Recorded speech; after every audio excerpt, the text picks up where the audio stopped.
सभी साथियों का एग्रियंस क्लासेस के डिजिटल प्लेटफॉर्म पर हार्दिक स्वागत है। अपन 12th एग्रीकल्चर का जो पहला लेसन पढ़ रहे थे उसमें पार्ट 1 के अंदर अपन ने पढ़ा था एग्रोनॉमी की डेफिनेशन, उसका आवश्यकता और कार्य क्षेत्र। और उसी पार्ट के पार्ट नंबर 2 क्लास में अपन ये पढ़ रहे हैं कि सोइल फर्टिलिटी क्या होती है और सोइल प्रोडक्टिविटी क्या होती है, यानी मृदा उत्पादकता, मृदा उर्वरता क्या होती है, क्या मृदा उर्वरता होती है, क्या मृदा उत्पादकता होती है, यानी सोइल फर्टिलिटी और सोइल प्रोडक्टिविटी क्या होती है, दोनों में क्या डिफरेंस है और इनको प्रभावित करने वाले कारक कौन कौन से। आइए इसको समझ के पढ़ते हैं ताकि आपको रटना ना पड़े। बस एक बार आपको थीम समझ में आ गई, फिर आप 12th की बुक को आसानी से देख के इसको कवर कर सकते हो। और जैसा कि मैंने कहा था, किसी भी सब्जेक्टिव एग्जाम जिसमें लिखना हो, जैसे 12th बोर्ड का एग्जाम, 11th 10th 9th कोई सा भी एग्जाम जिसमें अपन टू द पॉइंट डेफिनेशन लिखते हैं, उनमें किसी एक बुक की कोटेशन टू द लाइन यानी कुछ सिलेक्टेड लाइन पढ़नी है और क्वेश्चन लिखने का तरीका होना चाहिए कि किस डेफिनेशन को किस प्रकार से लिखूं ताकि मुझे पूरे में से पूरे मार्क्स मिले। तो अपन 12th एग्रीकल्चर की बुक को इस प्रकार पढ़ा रहे हैं, जो 12th बोर्ड के बच्चे हैं उनको पूरे 100 में से 100% नंबर कैसे प्राप्त हो सकते हैं उस तरीके से अपन लिखना सीखेंगे, अध्ययन करेंगे। साथ में जितने भी क्वेश्चन 12th एग्रीकल्चर की बुक में से जेट के एग्जाम में जो आते हैं, जॉइंट एंट्रेंस टेस्ट में, वो सभी क्वेश्चन अपन राइट करें। तो ये पार्ट 2 में अपन पढ़ रहे हैं मृदा उर्वरता एवं उत्पादकता। देखो ध्यान से देखना, मृदा उर्वरता को इंग्लिश में बोलते हैं सोइल फर्टिलिटी। क्या है? फर्टिलिटी। उत्पादकता को बोलते हैं प्रोडक्टिविटी। देखो, मृदा उर्वरता को बोलते हैं सोइल फर्टिलिटी, उर्वरता को क्या बोलते हैं? सोइल फर्टिलिटी, जबकि उत्पादकता को बोलते हैं प्रोडक्टिविटी। नाम से पता लग रहा है। पहले मैं इनको सारांश में बेसिक लैंग्वेज में समझा देता हूं। मृदा उर्वरता यानी किसी भी मृदा में कितने पोषक तत्व उपलब्ध है, पोषक तत्वों की कितनी मात्रा है और वो अवेलेबल फॉर्म में यानी पौधों को प्राप्त करने योग्य फॉर्म में है नहीं है, पोषक तत्वों की संतुलित मात्रा है नहीं है, वो सब होती है मृदा की उर्वरता। क्या होती है? उर्वरता। यानी उर्वरता का मतलब है जमीन में कितने पोषक तत्वों की मात्रा है, जमीन उर्वर है या नहीं है, वो होती है उर्वरता। लेकिन उत्पादकता का मतलब होता है प्रति हेक्टेयर उत्पादन से, यानी प्रति हेक्टेयर कितना उत्पादन मिल रहा है। देखो, मृदा उर्वरता यानी मृदा में उर्वर मृदा मतलब जिसमें पोषक तत्व मात्रा में बराबर मात्रा में हो, संतुलित मात्रा में हो, किसी पोषक तत्व की कमी नहीं हो, पोषक तत्व पौधों को प्राप्य रूप में हो, तो मृदा उर्वर है। लेकिन उर्वरक मृदा उत्पादक हो यह आवश्यक नहीं है, क्योंकि मृदा उर्वर थी, सारे पोषक तत्व थे, फसल ने अच्छी ग्रोथ की, लेकिन ओलावृष्टि आ गई, तूफान आ गया या मार्केट में फसल की रेट गिर गई, तो प्रति हेक्टेयर उत्पादन तो कम हो गया ना। भाई आपने फसल अच्छी थी, उर्वर थी, लेकिन प्रति हेक्टेयर उत्पादन कम हो गया। क्यों कम हो गया? क्योंकि मान लो कि आपने अच्छी फसल थी, फसल ने अच्छी ग्रोथ की, और लेकिन ओलावृष्टि आ गई, आंधी आ गया, तूफान आ गया, अधिक वर्षा हो गई, फसल नष्ट हो गई, तो मृदा उर्वर होते भी अपन को उत्पादन नहीं मिला। यानी ये कह सकते हैं कि उर्वर मृदा उत्पादक मृदा होती है, लेकिन ये हमेशा आवश्यक नहीं है, क्योंकि उर्वरक मृदा उत्पादक मृदा हो ये हमेशा आवश्यक नहीं है। लेकिन यदि मृदा उत्पादकता है किसी फसल की, तो उसकी उर्वरता भी होगी, क्योंकि उत्पादन जब भी हुआ होगा जब मृदा में बराबर मात्रा में पोषक तत्व उपलब्ध हुए होंगे। तो मृदा उर्वरता का संबंध है जमीन में पोषक तत्वों की उपलब्ध मात्रा से, और मृदा उत्पादकता का मतलब है प्रति हेक्टेयर उत्पादन से। तो मृदा उर्वरता का मतलब पोषक तत्वों की मात्रा से है। इसको लेबोरेटरी में नापते हैं कि कितनी पोषक तत्वों की मात्रा कमी है या अवेलेबल है, जबकि मृदा उत्पादकता को क्या नापते हैं? खेत में प्रति हेक्टेयर कितनी उपज होती है उसके आधार पर नापते हैं। दोनों को तुलनात्मक रूप से अध्ययन करेंगे, फिर इसके बारे में आगे अध्ययन करेंगे। तो मृदा उर्वरता यानी पादप वृद्धि के लिए अनुकूल दशाओं में मृदा द्वारा आवश्यक पोषक तत्वों को प्राप्य रूप, उचित मात्रा तथा उपयुक्त संतुलन में प्रदान करने की क्षमता मृदा उर्वरता कहलाती है। यानी what is the soil fertility? Fertility मतलब मृदा उर्वरता। सोइल फर्टिलिटी और मृदा उर्वरता का संबंध है कि जमीन में उचित मात्रा में पोषक तत्व अवेलेबल होना और उनका प्राप्य रूप में होना और उपयुक्त मात्रा में संतुलन होता है, यह होता है मृदा उर्वरता। जबकि उत्पादकता क्या है? उत्पादकता का मतलब होता है प्रति हेक्टेयर उत्पादन से। यानी मृदा उर्वरता थी सोइल की, सारे पोषक तत्व प्राप्य रूप में थे, उचित मात्रा में थे, उपयुक्त संतुलन था, लेकिन फसल भी अच्छी ग्रोथ हुई, लेकिन बाद में क्या हुआ? मान लो ओला आ गया, पाला पड़ गया, तूफान आ गया, बीमारी हो गई, फसल नष्ट हुई, तो मृदा उर्वरता होने के बाद भी वहां उत्पादकता प्राप्त नहीं हुई। यानी मृदा उर्वर होते भी कई बार मृदा उत्पादक हो यह आवश्यक नहीं है।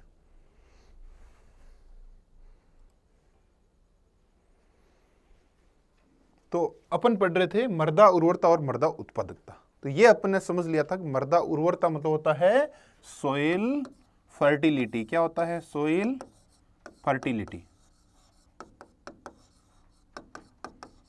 मृदा उर्वरता मतलब फर्टिलिटी, और मृदा उत्पादकता मतलब सोइल प्रोडक्टिविटी। क्या है?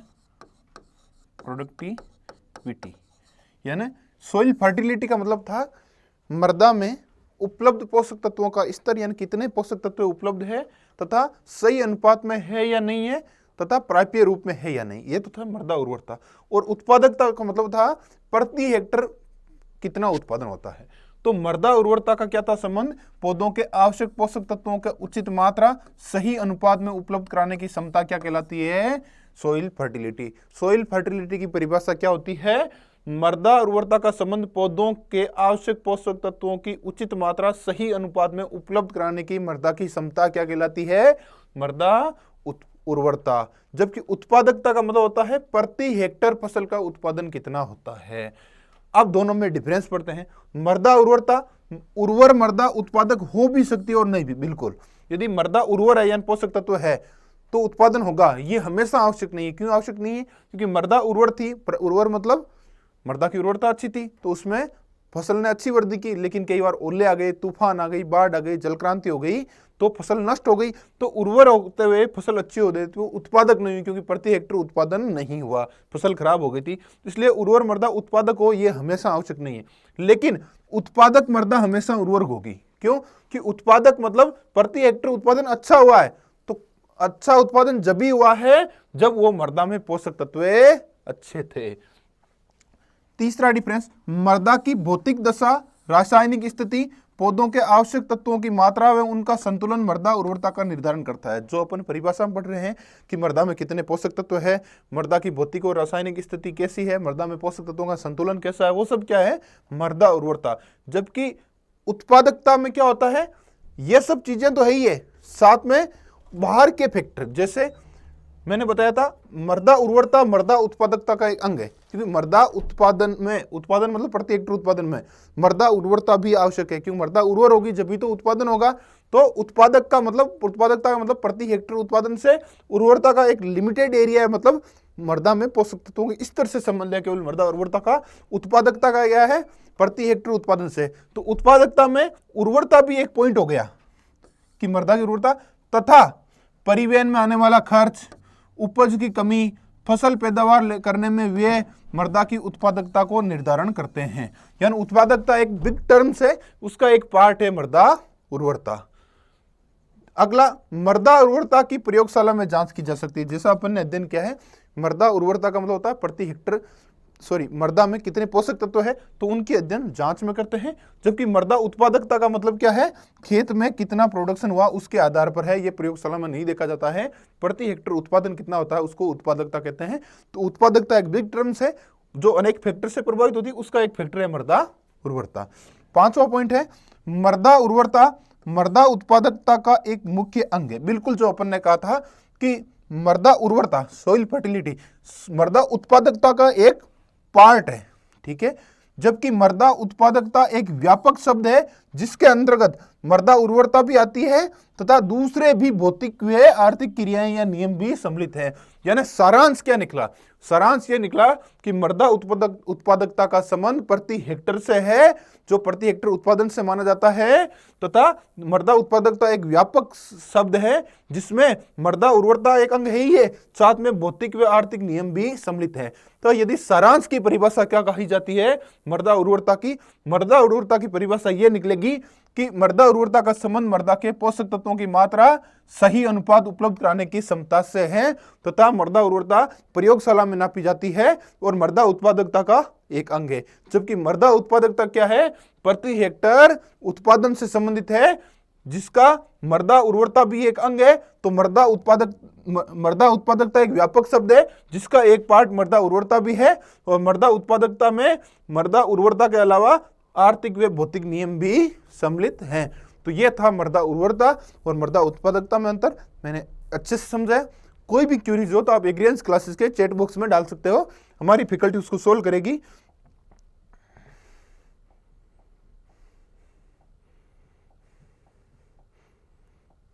तो अपन ने पढ़ा था मृदा उर्वरता और उत्पादकता दोनों में अंतर।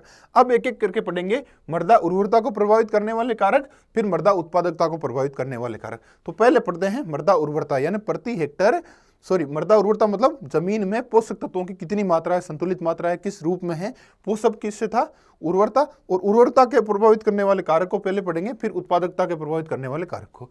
तो मृदा उर्वरता को प्रभावित करने वाले कारक यानी factors affecting the soil product fertility, यानी मृदा के उर्वरता को प्रभावित करने वाले कारक, यानी वह सभी फैक्टर जो किसको प्रभावित करते हैं, सोइल की फर्टिलिटी को। फर्टिलिटी का मतलब क्या था, मृदा उर्वरता। क्या था, मृदा उर्वरता, यानी मृदा उर्वरता को प्रभावित करने वाले कारक का पढ़ेंगे। और मृदा उर्वरता का संबंध था जमीन में उपलब्ध पोषक तत्वों की मात्रा से, यानी कितनी मात्रा है पोषक तत्वों की, यानी मृदा की उपलब्ध पोषक तत्वों की मात्रा, प्राप्य रूप और पोषक तत्व उपयुक्त संतुलन में प्रदान करने की क्षमता ही क्या थी, मृदा उर्वरता। और उसको प्रभावित करने वाले कारक दो प्रकार से पढ़ेंगे, प्राकृतिक कारक अलग पढ़ेंगे और कृत्रिम कारक अलग पढ़ेंगे। प्राकृतिक मतलब जो नेचुरल होते हैं और कृत्रिम मतलब जो आर्टिफिशियल होते हैं।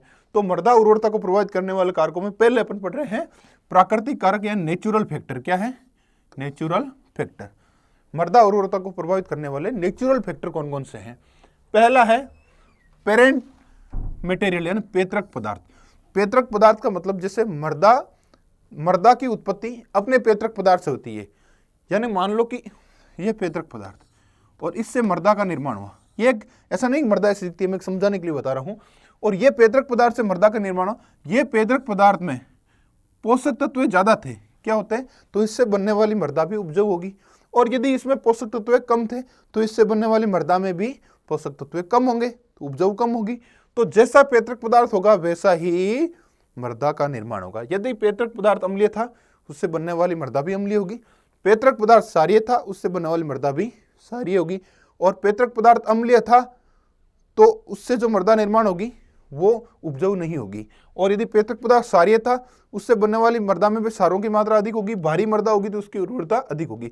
यानी जैसा बाप वैसा ही बेटा, ये मारवाड़ी में कहावत है ना। उसी प्रकार पैतृक पदार्थ का मतलब जिस पदार्थ से मृदा का निर्माण होता है वो पैतृक पदार्थ होता है। यदि वह उपजाऊ था उससे बनने वाली मृदा भी उपजाऊ होगी।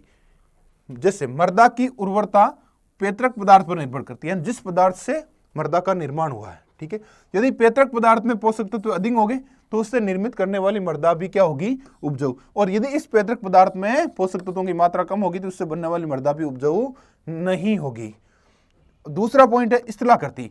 मृदा उर्वरता को प्रभावित करने वाले कारकों में पहला पढ़ा था अपन ने प्राकृतिक कारक। और प्राकृतिक कारक के अलग अलग भाग है, इनमें पहला है पैतृक पदार्थ, दूसरा है स्थलाकृति। स्थलाकृति मतलब स्थल की आकृति, यानी ऊंचापन, नीचापन, लेवल ऑफ लैंड्स, यानी भूमि का लेवल क्या है। स्थलाकृति कैसे प्रभावित करती है, ये मृदा उर्वरता को यानी जो मृदा में पोषक तत्वों की क्षमता को कैसे प्रभावित करती है मैं बताऊं आपको। जैसे मान लो कि ये पहाड़ है और एक तो ऐसा खेत है, एक समतल भूमि है। ठीक है, यदि पहाड़ है तो पहाड़ में क्या होगा, यहां से पानी बह के बारिश का नीचे आएगा तो क्या होगा, यहां पर जो पोषक तत्व होंगे वो बह कर के आएंगे नीचे। तो पोषक तत्व बहकर यहां आ गए तो यहां जो मृदा बची है उसमें पोषक तत्वों की मात्रा नहीं बची है। पोषक तत्व यहां से यहां आ गए तो यहां वाली मृदा क्या होगी, उपजाऊ नहीं होगी, उपजाऊपन कम होगा। लेकिन यहां वाली मृदा उपजाऊ अधिक होगी। इसीलिए तो जो पहाड़ नुमा क्षेत्र होते हैं वहां के क्या होता है, नीचे की मृदाएं उपजाऊ होती है क्योंकि पोषक तत्व बह के नीचे आ जाते हैं। लेकिन समतल मृदा में इस प्रकार के पोषक तत्व बह के नहीं जाते हैं। इसलिए स्थल की आकृति भी मृदा उर्वरता को प्रभावित करती है, क्योंकि स्थल यदि ढालनुमा होगा तो उसमें मृदा के पोषक तत्व बहकर नीचे जाएंगे, इसलिए ऊपर वाला भाग उपजाऊ नहीं होगा, नीचे वाला भाग उपजाऊ ज्यादा होगा। तो ये भी स्थल की आकृति, जिसको टोपोग्राफी बोलते हैं, ये भी मृदा उर्वरता को प्रभावित करती है। अगले प्राकृतिक कारकों में पहला पैतृक पदार्थ, दूसरा स्थलाकृति, तीसरा मृदा आयु यानी सोइल एज।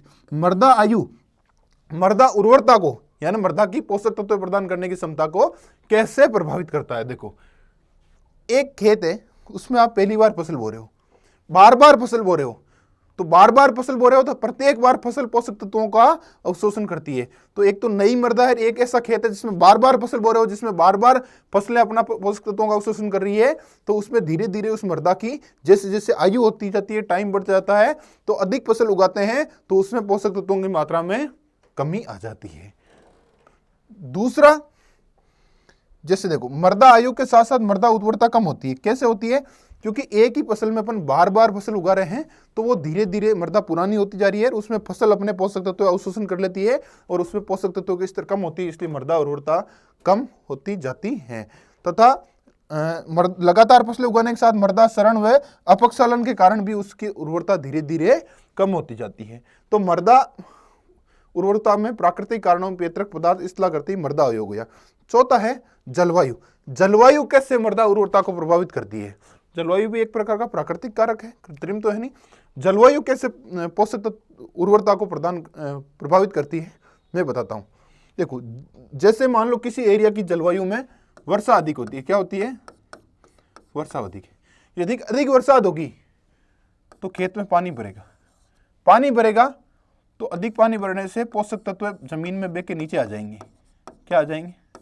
तो ऊपर वाले भाग में पोषक तत्वों की कमी हो गई, यानी इस प्रक्रिया को हालांकि अपक्षालन कहते हैं, जो अपने अलग पार्ट्स लेसन में पढ़ेंगे। तो जहां अधिक वर्षा हुई यानी बरसात क्या हुई? अधिक। बरसात अधिक हुई तो पानी भरा, पानी भरने से क्या होता? पोषक तत्व बह के नीचे आ गए, तो ऊपर वाली मृदा में पोषक तत्वों की कमी हो गई, तो उपजाऊपन कम हुआ, और उपजाऊपन कम हुआ तो इसका मतलब मृदा की उर्वरता में कमी आई है। इसके विपरीत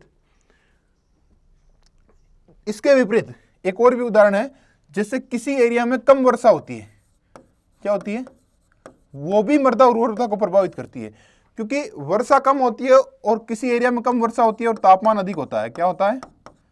तापमान अधिक होता है। ऐसा होने से क्या होता है? वर्षा कम होती है, तापमान अधिक होता है, इससे कार्बनिक पदार्थ का विघटन शीघ्रता से हो जाता है, जिससे मृदा उर्वरता में कमी आती है। दूसरा, किसी एरिया में बरसात कम होती है तो इसका मतलब वहां पर वनस्पति कम है, और वनस्पति कम है तो इसका मतलब वहां पर हवा द्वारा मृदा का अपरदन ज्यादा होगा, मृदा एक स्थान से दूसरे स्थान पर ज्यादा जाएगी, तो उससे भी मृदा उर्वरता कम होगी। दूसरा, किसी एरिया में बहुत तेज बरसात होती है, बहुत ज्यादा तेज बरसात होगी तो अपने साथ मिट्टी को बह के दूसरी जगह ले जाएगी, तो मृदा की उर्वरता में कमी आएगी। तो इस प्रकार आपको सोच के लिखना, रटना नहीं है, दिमाग में होना चाहिए कि जलवायु कैसे मृदा उर्वरता को प्रभावित कर सकती है। तो ध्यान में आना चाहिए कि जहां पर अधिक बरसात होती है वहां पर पानी भरेगा तो पोषक तत्व नीचे आ जाएंगे, तो ऊपर वाली मृदा में पोषक तत्वों की कमी होगी। दूसरा एग्जाम्पल, अधिक तेज बरसात होगी तो पोषक तत्व बह के दूसरी जगह चले जाएंगे। ठीक है। तीसरा उदाहरण, जैसे कई जगह कम बरसात होती है तो उसके वनस्पति कम है, तो वहां पर खुली मिट्टी है तो वायु द्वारा मृदा क्षरण अधिक होगा, यानी मृदा अपरदन अधिक होगा, तो मृदा उर्वरता कम होगी। इसी प्रकार मृदा उर्वरता को प्रभावित करने वाले प्राकृतिक कारकों में अगला कारक है मृदा प्रोफाइल की गहराई। आपको सिर्फ पॉइंट रटने हैं, पॉइंट रटने के बाद जो मैंने समझाया उसकी थीम आपके होनी चाहिए। यदि एक एक पॉइंट में आपके एक एक लाइन याद रह गई तो भी आपके 10 पॉइंट में 10 लाइन लिख सकते हो। और जो एग्जामिनर कॉपी चेक करता होता है वो सब पेज भरने से मतलब नहीं होता है, टू द पॉइंट आपने क्या लिखा है उसको समझना आना चाहिए। मृदा प्रोफाइल की गहराई, डेप्थ ऑफ सोइल प्रोफाइल। वैसे तो सोइल प्रोफाइल क्या होती है? किसी भी मृदा को ऊर्ध्वाधर, ऊर्ध्वाधर मतलब पिलर नुमा। एक होता है सेक्टीज, एक होता है ऊर्ध्वाधर। ऊर्ध्वाधर काटोगे, किसी मृदा को ऊर्ध्वाधर काटने पर जो संरचना प्राप्त होती है उसे क्या कहलाते हैं? मृदा प्रोफाइल। यानी किसी भी मृदा को ऊर्ध्वाधर यानी वर्टिकल सेक्शन काटा जाए तो जो संरचना प्राप्त होती है वो होती है मृदा प्रोफाइल। इसका एक अलग से चैप्टर है अपने कोर्स में, वो पढ़ेंगे। तो मृदा प्रोफाइल क्या कहती है? किसी मृदा को ऊर्ध्वाधर काटने पर जो संरचना प्राप्त होती है वो मृदा प्रोफाइल होती है। तो मृदा प्रोफाइल की गहराई होती है वो मृदा उर्वरता को कैसे प्रभावित करती है? देखो, जितनी मृदा प्रोफाइल की अधिक गहराई होगी, यानी जमीन अधिक गहराई तक उपजाऊ है तो उसमें अधिक पोषण मिलेंगे। और यदि मृदा प्रोफाइल की गहराई कम है, यहीं तक गहराई है और नीचे कंकड़ पत्थर आ गया, तो उसमें पौधों की जड़ें नीचे जाएगी तो उनको पोषण नहीं मिलेगा। यानी जितनी अधिक मृदा प्रोफाइल गहरी होगी, यानी उतनी मृदा की गहराई अधिक है, उतनी गहराई तक पौधों की जड़ें जाएंगी और उतने उनके पोषक तत्व ज्यादा मिलेंगे। अगला इनमें जो प्राकृतिक कारक है उसमें मृदा उर्वरता को प्रभावित करने वाले उसमें है मृदा की भौतिक दशा यानी फिजिकल कंडीशन, यानी मृदा भौतिक रूप से कैसी है, कठोर है, मुलायम है, कैसी है। देखो जितनी मृदा की भौतिक दशा अच्छी होगी, कितनी होगी, जितनी अच्छी होगी उतनी ही मृदा की भौतिक दशा अच्छी होगी, उतनी उसकी जल धारण क्षमता होगी, यानी पानी को रोकने की क्षमता अधिक होगी, और जीवाणुओं की क्रियाशीलता होगी, और जीवांश पदार्थ का अपघटन ज्यादा होगा, और मृदा उपजाऊ रहेगी। जितनी मृदा की भौतिक दशा खराब है उतना ही जल धारण क्षमता कम होगी, जीवाणु क्रियाशीलता कम होगी, जीवांश पदार्थ कम पाया जाएगा, और वो मृदा उपजाऊ नहीं होगी। तो इस पॉइंट का अर्थ है कि मृदा की भौतिक दशा हमेशा अच्छी होनी चाहिए।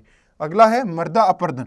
मृदा अपर्दन कैसे प्रभावित करता है मृदा उर्वरता को? अपर्दन का मतलब होता है मृदा कटाव से मिट्टी के कणों का एक स्थान से दूसरे स्थान पर चले जाना। यानी ये मान लो कि मृदा है खेत, यहां से मिट्टी के कण या तो हवा द्वारा या जल द्वारा बहकर दूसरे स्थान पर चले जाते हैं, तो यहाँ की मृदा का उपजाऊपन नष्ट हो जाता है। और जब मृदा अपर्दन द्वारा एक स्थान से दूसरे स्थान पर मृदा के कण चले जाते हैं तो उनका उपजाऊपन कम हो जाता है, और उपजाऊपन कम होगा तो मृदा उर्वरता कम होगी। तो मृदा उर्वरता को प्रभावित किया ना, आगे अपने सिलेबस में मृदा अपर्दन का पूरा चैप्टर भी है, उसका भी अध्ययन करेंगे। अगला पॉइंट है मृदा में उपस्थित पोषक तत्वों की मात्रा। यह मृदा उर्वरता को कैसे प्रभावित करती है? तो सीधा सा सारांश है, किसी मृदा में नाइट्रोजन अधिक होती है, किसी मृदा में फास्फोरस अधिक होती है, किसी मृदा में दूसरा पोषक तत्व कम होता है, किसी में तीसरा कम होता है। तो किसी भी मृदा में पोषक तत्वों की उपलब्ध मात्रा ही मृदा उर्वरता होती है। यानी एक अच्छी उर्वर मृदा वो होगी जिसमें सभी पोषक तत्व संतुलित मात्रा में होते हैं। तो ये पोषक तत्वों की मात्रा ही मेन कारक है जो मृदा उर्वरता को प्रभावित करता है। तो मृदा उर्वरता को प्रभावित करने वाले दो कारक थे, एक तो प्राकृतिक कारक, दूसरे कृत्रिम कारक। तो अपन ने पढ़ा था प्राकृतिक कारक, अब पढ़ेंगे कृत्रिम कारक। प्राकृतिक मतलब नेचुरल और कृत्रिम मतलब आर्टिफिशियल। यानी कृत्रिम कारक ऐसे कौन कौन से हैं? ये तो प्राकृतिक कारक थे। कृत्रिम कारक यानी आर्टिफिशियल फैक्टर कौन कौन से हैं जो मृदा उर्वरता को प्रभावित करते हैं? तो मृदा उर्वरता को प्रभावित करने वाले कृत्रिम कारक यानी आर्टिफिशियल फैक्टर में पहला है जल क्रांति यानी वाटर लॉगिंग। देखो वाटर लॉगिंग का मतलब होता है किसी फसल में अपन ने सिंचाई से या बारिश के पानी से इकट्ठा हो गया और समय पर अपन ने नहीं निकाला, जल से खेत से बाहर नहीं निकाला, तो वो जलाक्रांति होती है यानी वाटर लॉगिंग हो जाती है। जैसे मान लो ये खेत है, इसमें आपने अधिक सिंचाई दी और पानी से भर गया और इस जल का आपने निकास नहीं किया, ड्रेनेज नहीं किया, खेत से बाहर नहीं निकाला, तो हमेशा जल भरा हुआ होगा। तो मिट्टी में क्या होता है? देखो जल और वायु का एक फिक्स अनुपात होता है। क्या होता है? फिक्स अनुपात। यानी लगभग 25% तक मृदा में जल होता है और 25% एक औसतन माना गया है, ऐसा फिक्स भी नहीं है, वायु होता है। ठीक है, एक औसत डायग्राम जो एवरेज होता है जल और वायु का, उसके आधार पे। तो यदि मृदा में जल क्रांति यानी जल अधिक भरा हुआ होगा, जल बढ़ रहा है 26, तो ये कितना हो रहा है? 24, क्योंकि ये दोनों मिलाकर 50 से ऊपर नहीं होने चाहिए। तो यदि किसी मृदा में जल भरा हुआ है, जल क्रांति यानी 25% से अधिक धीरे धीरे जल भर रहा है, तो वायु की कमी हो जाएगी। और मृदा में जब वायु की कमी हो जाएगी तो विनाइट्रीकरण होगा, यानी नाइट्रोजन का नुकसान हो जाएगा। नाइट्रोजन अवेलेबल से इनअवेलेबल, मतलब नाइट्रोजन वहां से गैस रूप में विनाइट्रीकरण में चली जाएगी। यानी एक तो विनाइट्रीकरण का नुकसान होगा, जलाक्रांति मतलब अधिक जल भर जाना। अधिक जल भर जाने से क्या होती है? मृदा में वायु की कमी होती है। वायु की कमी होने से एक तो होता है विनाइट्रीकरण, दूसरा होता है अधिक पानी भरने से मृदा की भौतिक दशा खराब होती है। क्या होती है? भौतिक दशा। और एक जो मेन फैक्टर है, यदि अधिक पानी भरा हुआ है खेत में तो पोषक तत्व बह के क्या जाएंगे? नीचे जाएंगे। और पोषक तत्व नीचे जाएंगे तो ऊपर की मृदा में पोषक तत्वों की कमी हो जाएगी। इसी से तो जलाक्रांति मृदा उर्वरता को प्रभावित करती है। जलाक्रांति कैसे प्रभावित करती है? दो तरीके से। देखो कौन कौन से तरीके से? यदि मृदा में अधिक जल भर गया तो वहां पर वायु की कमी होगी, और वायु की कमी होगी तो विनाइट्रीकरण होगा। मेनली तो एक फैक्टर, और मेनली दूसरा फैक्टर है अधिक जल भर गया तो पोषक तत्व बह के नीचे आ जाएंगे, जिसको अपक्षालन बोलते हैं। ऊपरी सतह में पोषक तत्वों की कमी हो जाएगी, तो यह भी एक मृदा उर्वरता को प्रभावित करने वाला कारक है। दूसरा, मृदा उर्वरता को प्रभावित यानी सोइल फर्टिलिटी को प्रभावित करने वाले कृत्रिम कारकों का अध्ययन कर रहे हैं। उसमें एक था जलाक्रांति, दूसरा है फसल प्रणाली यानी क्रॉपिंग सिस्टम, यानी अपनी फसल उगाने की प्रणाली भी सही नहीं हो तो भी मृदा उर्वरता का नुकसान होता है, मृदा उर्वरता प्रभावित होती है। कैसे होती है? आप एक ही खेत पर एक ही फसल को बार बार उगा रहे हैं, तो मान लो कि आप एक ही खेत पर अनाज वाली फसल में से गेहूं को उगा रहे हो, मान लो कि कपास ही कपास को उगा रहे हो, बार बार कपास को उगा रहे हो, तो कपास का क्रॉपिंग सिस्टम कपास को जो पोषक तत्व चाहिए वो बार बार खींचेगा, तो मृदा में उन विशेष पोषक तत्वों की कमी हो जाएगी। तो ऐसी जगह क्या करना चाहिए? बदल बदल कर फसल बोनी चाहिए। क्या करनी चाहिए? बदल बदल कर फसल बोनी चाहिए। तो फसल प्रणाली, यदि एक फसल प्रणाली मतलब अपना क्रॉपिंग का सिस्टम क्या, फसल उगाने का, यानी निश्चित भूभाग पर प्रतिवर्ष एक ही फसल उगाई जाएगी, तो वो फसल एक निश्चित तत्वों का शोषण करेगी, जिसके परिणाम उन तत्वों की कमी आ जाएगी, और उन पोषक तत्वों की कमी आना ही मृदा उर्वरता की कमी है। दूसरा क्रॉपिंग सिस्टम, सघन खेती करने से, यानी बहुत नजदीक सघन डेंसिटी में खेती करेंगे तो अधिक पोषक तत्वों का अवशोषण होगा, और अधिक पोषक तत्वों का अवशोषण होगा तो मृदा उर्वरता के कमी आएगी। ठीक है, अगला पॉइंट है मृदा पीएच, जो अपन पढ़ रहे हैं मृदा उर्वरता को प्रभावित करने वाले कारक, प्राकृतिक कृत्रिम कारकों का अध्ययन कर रहे हैं। पहला था जलाक्रांति, और दूसरा था अपने फसल प्रणाली, और तीसरा है मृदा पीएच। मृदा पीएच कैसे प्रभावित करता है मृदा उर्वरता को? देखो, जितने भी मृदा में पोषक तत्व होते हैं, हर पोषक तत्व अलग अलग पीएच पर पाया जाता है। पीएच की स्केल होती है 0 से लेकर 14। कुछ पोषक तत्व मान लो यहाँ पाए जाते हैं, कुछ पोषक तत्व यहाँ पाए जाते हैं। यदि मृदा का पीएच 7 से कम है तो इन वाले पोषक तत्वों की कमी हो जाएगी और इन वाले की अधिकता हो जाएगी, जो नुकसान करेगी। और यदि मृदा का पीएच 7 से 14 के बीच में मान लो 9 है, तो इन पोषक तत्वों की तो अधिकता हो जाएगी और इनकी कमी हो जाएगी। इसलिए मृदा पीएच भी मृदा पोषक तत्वों की उपलब्धता को प्रभावित करता है, क्योंकि प्रत्येक पोषक तत्व अलग अलग पीएच पर उपलब्ध होता है। इसलिए मृदा पीएच के अनुसार ही मृदा की पोषक तत्वों की उपलब्धता होती है, और पोषक तत्वों की उपलब्धता प्रभावित हो रही है, इसका मतलब मृदा उर्वरता प्रभावित हो रही है। फॉर एग्जाम्पल मैं पढ़ता हूं, जिसे अधिक अम्लीय मृदा में कैल्शियम मैग्नीशियम की कमी हो जाती है, क्योंकि कैल्शियम और मैग्नीशियम यहां पाए जाते हैं इस रेंज पे, और कैल्शियम मैग्नीशियम क्षारीय भूमि में पाए जाते हैं, तो इधर जो 8 पीएच के लगभग पाए जाते हैं, तो ये 8 पीएच पर पाए जाते हैं। यदि मृदा अपनी अम्लीय है, मृदा क्या है, मृदा अपनी यहाँ इस पीएच की है, तो ये तो इस पीएच पर पाए तो इनकी कमी आ जाती है। लेकिन मान लो आयरन, मैग्नीज ये कम पीएच पर पाए जाते हैं, तो मृदा यदि क्षारीय है तो ये उपलब्ध नहीं होंगे, और मृदा अम्लीय है तो इधर वाले पोषक तत्वों की अधिकता हो जाएगी, इधर वालों की कमी हो जाएगी। इसलिए कहते हैं मृदा पीएच के अनुसार ही मृदा पोषक तत्वों की उपलब्धता प्रभावित होती है। इसीलिए मृदा पीएच भी मृदा उर्वरता को प्रभावित करता है। अगला है मृदा सूक्ष्म जीव, सोइल के अंदर माइक्रो ऑर्गेनिज्म। पॉइंट हमेशा हिंदी इंग्लिश दोनों में आपको याद करना है। सोइल यानी मृदा, माइक्रो ऑर्गेनिज्म यानी सूक्ष्म जीव, यानी मृदा में सूक्ष्म जीव कौन से होते हैं? जिससे बैक्टीरिया, जीवाणु, फंजाई यानी कवक, एल्गी यानी शैवाल, एक्टिनोमाइसीटीज, ये मृदा उर्वरता को कैसे प्रभावित करते हैं उसका अध्ययन करते हैं। देखो, मृदा में जितने सूक्ष्म जीव अधिक होंगे उतनी मृदा क्या होगी? उपजाऊ होगी, क्योंकि मृदा में उपस्थित सूक्ष्म जीव जैसे शैवाल, कवक, एक्टिनोमाइसीटीज तथा जीवाणु हैं। शैवाल में मृदा में वायु संचार को बढ़ाती है, तो जितना शैवाल अधिक होगा उतना ही वायु संचार अधिक होगा, और जिससे नाइट्रोजन का स्थिरीकरण होता है। ठीक है, और जो मृदा में एक्टिनोमाइसीटीज होते हैं वो जटिल कार्बनिक पदार्थों का विच्छेदन करके हुमस बनाने में सहायता करते हैं। यदि मान लो कि शैवाल अधिक होगा तो वायु संचार अधिक होगा, जो लाभदायक है, मृदा उर्वरता बढ़ेगी।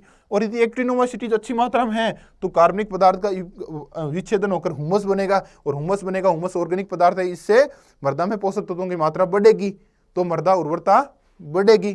तो सूक्ष्म जीव जितने अधिक होंगे उतनी मृदा की उर्वरता बढ़ेगी। जैसे कि मान लो किसी मृदा में राइजोबियम है, राइजोबियम अधिक है, क्या है?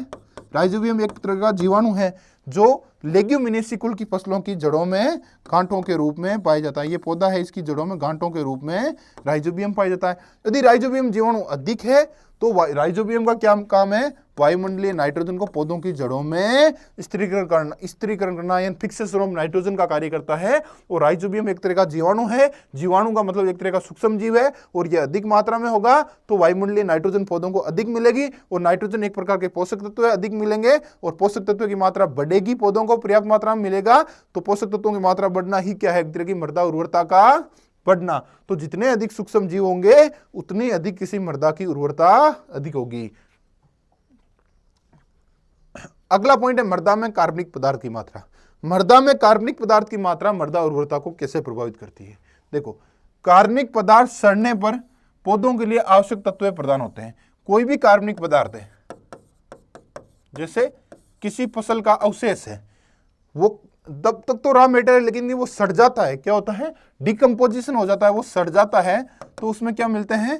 पोषक तत्व है। तो किसी भी मात्रा मृदा में जितना अधिक कार्बनिक पदार्थ होगा उतने अधिक सड़ने से पोषक तत्व मिलेंगे, और जब पोषक तत्व अधिक मिलेंगे तो उस मृदा का उर्वरता क्षमता बढ़ेगी, क्योंकि मृदा उर्वरता, सॉइल फर्टिलिटी का मतलब ही पौधों की उपलब्ध पोषक तत्वों की मात्रा और संतुलित मात्रा और प्राप्य फॉर्म यानी अवेलेबल फॉर्म रूप ही है। तो जितना अधिक कार्बनिक पदार्थ होगा उतना अधिक पोषक तत्व अधिक मिलेंगे, और जितना अधिक कार्बनिक पदार्थ होगा उतने पोषक तत्व अधिक मिलेंगे, और जितने पोषक तत्व अधिक मिलेंगे तभी तो मृदा की उर्वरता बढ़ेगी। तो मृदा में कार्बनिक पदार्थ की मात्रा भी मृदा उर्वरता को बढ़ावा देती है। मृदा जुताई की विधि और समय, यानी मेथड एंड टाइम ऑफ प्लोविंग, यानी मृदा जो जुताई करते हैं, टिलेज ऑपरेशन करते हैं, प्लोविंग करते हैं, ये मृदा उर्वरता को कैसे प्रभावित करती है, इस पॉइंट के बारे में भी पढ़ते हैं। देखो, यदि किसी पहाड़ नुमा खेत, ऐसे ढलान नुमा खेत है, और यदि अपन ऐसे जुताई कर रहे हैं ढलान के सारे, तो क्या करेंगे? पोषक तत्व बेकर नीचे ज्यादा आएंगे। यदि अपन ऐसे जुताई करें तो पानी का क्या है? बहाव होगा, वो एकदम नहीं होगा, धीरे धीरे होगा। डाल के विपरीत जुताई करेंगे तो मृदा का कटाव कम होगा, और मृदा का कटाव कम होगा तो पोषक तत्व बह के कम जाएंगे, और पोषक तत्व बह के कम जाएंगे तो मृदा उर्वर बनी रहेगी, उपजाऊ बनी रहेगी, पोषक तत्वों का नुकसान नहीं होगा। इसीलिए कहते हैं ढालू खेतों में जिनके स्लोप्स होती है, जुताई डाल के लंबवत करने से मृदा कटाव कम होता है। जैसे ये खेत है ढाल वाला खेत, तो इसमें जो होती है वो ढाल के विपरीत, ऐसे लंबाई में ढाल के विपरीत लंबवत रूप से खेती करनी चाहिए, जिससे क्या होता है? मृदा कटाव कम होता है, पोषक तत्वों का नुकसान कम होता है, और मृदा उर्वर बनी रहती है। दूसरा, आवश्यकता से अधिक जुताई करना हानिकारक है, क्योंकि आवश्यकता से अधिक जुताई करोगे तो मिट्टी को अधिक तापमान मिलेगा, अधिक तापमान से कार्बनिक पदार्थ जल जाता है, कार्बनिक पदार्थ नष्ट हो जाता है। तो मृदा उर्वरता, मृदा उत्पादकता, दो पॉइंट थे। मृदा उर्वरता का संबंध था पौधों में उपलब्ध, पौधों के लिए मृदा में उपलब्ध पोषक तत्वों की मात्रा, उसका संतुलित रूप और प्राप्य रूप में पौधों को मिलना। जबकि मृदा उत्पादकता का मतलब था प्रति हेक्टर मृदा का उत्पादन। दोनों में अपन ने डिफरेंस पढ़ लिया। क्वेश्चन ये भी आ सकता है मृदा उर्वरता क्या होती है, डिफाइन करो। मृदा उत्पादकता क्या होती है, क्वेश्चन ये भी आ सकता है मृदा उर्वरता और मृदा उत्पादकता में डिफरेंस क्या है। क्वेश्चन ये भी आ सकता है मृदा उर्वरता को प्रभावित करने वाले कौन कौन से प्राकृतिक कारक है और कौन कौन से कृत्रिम कारक है, और इसको विस्तार से लिखो, वो अपन ने पढ़ा। अब अपन पढ़ रहे हैं मृदा उर्वरता कंप्लीट पढ़ ली, अब है मृदा उत्पादकता। तो मृदा उर्वरता और उत्पादकता को अपन ने समझ लिया। अब अपन पढ़ेंगे मृदा उत्पादकता के प्रभावित करने वाले कौन कौन से कारक हैं।